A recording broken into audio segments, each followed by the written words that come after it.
ಹೊಡಿಸಿ scooter ಚಾಲಕನನ್ನ ಕೊಲೆ ಮಾಡೋದಕ್ಕೆ ಯತ್ನವನ್ನ ಮಾಡಲಾಗಿದೆ.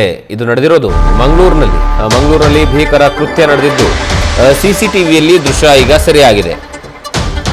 ಭೂ ವ್ಯಾಜ್ಯ ಹಣದ ವ್ಯವಹಾರದಲ್ಲಿ ಮೋಸದ ಆರೋಪ ಕೇಳಿ ಬಂದಿತ್ತು. ಮಂಗಳೂರಿನ ಆರ್ಯ ಸಮಾಜ ರಸ್ತೆಯಲ್ಲಿ ನಡೆದಿರುವಂತಹ ಘಟನೆ ಇದು.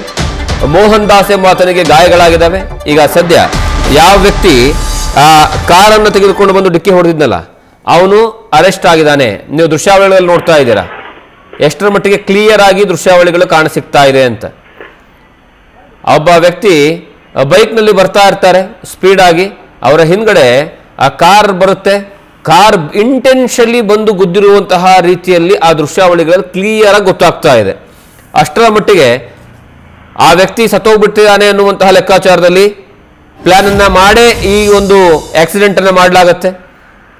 ನೀವೇನು ದೃಶ್ಯಾವಳಿಯಲ್ಲಿ ನೋಡ್ತಾ ಇದ್ರಲ್ಲ, ಇವನೇ ಆರೋಪಿ ಮೊಹಮ್ಮದ್ ಶರೀಫ್. ಕಾರ್ನಲ್ಲಿ ಬಂದು ಆ ಬೈಕ್ ಸವಾರನಿಗೆ ಗುದ್ದಿರುವಂತವನು. ಸೂರತ್ಕಲ್ನಲ್ಲಿರುವಂತಹ ಕಾನ್ ಅಂಡ್ ವಾಮಂಜೂರ್ನಲ್ಲಿ 2 ಕೋಟಿ ರೂಪಾಯಿಗಳನ್ನು ಹೂಡಿಕೆ ಮಾಡಿರ್ತಾರೆ. ಸುಮಾರು 2 ಕೋಟಿ ಹಣವನ್ನು ಹೂಡಿಕೆ ಮಾಡಿರುವಂತಹ ಆರೋಪಿ ಮಂಗಳೂರಿನ ಪಳ್ಳೀರ್ ನಿವಾಸಿ ಮೊಹಮ್ಮದ್ ಶರೀಫ್. ಇವನೇನು ನೋಡ್ತಾ ಇದ್ರಲ್ಲ ಫೋಟೋದಲ್ಲಿ, ಇವನೇ ಹೂಡಿಕೆಯನ್ನು ಮಾಡಿರ್ತಾನೆ. ಆ ಶರೀಫ್ಗೆ ಮೋಹನ್ ದಾಸ್ ಶೆಟ್ಟಿಯಿಂದ ಮೋಸದ ಆರೋಪ ಆಗುತ್ತೆ. ಆ ಸಂದರ್ಭದಲ್ಲಿ ಕೊಲೆ ಯತ್ನಕ್ಕೂ ಮುನ್ನವಾಗಿ ರಸ್ತೆ ಬದಿ ಇಬ್ಬರ ನಡುವೆ ಜಟಾಪಟಿ ನಡೆಯುತ್ತೆ. ಬಳಿಕ ಸ್ಕೂಟರ್ನಲ್ಲಿ ಹೋಗ್ತಾ ಇರುವಂತಹ ಸಂದರ್ಭದಲ್ಲಿ ಮೋಹನ್ ದಾಸ್ಗೆ ಆ ಕಾರ್ನಿಂದ ಬಂದು ಡಿಕ್ಕಿ ಹೊಡಿತಾನೆ.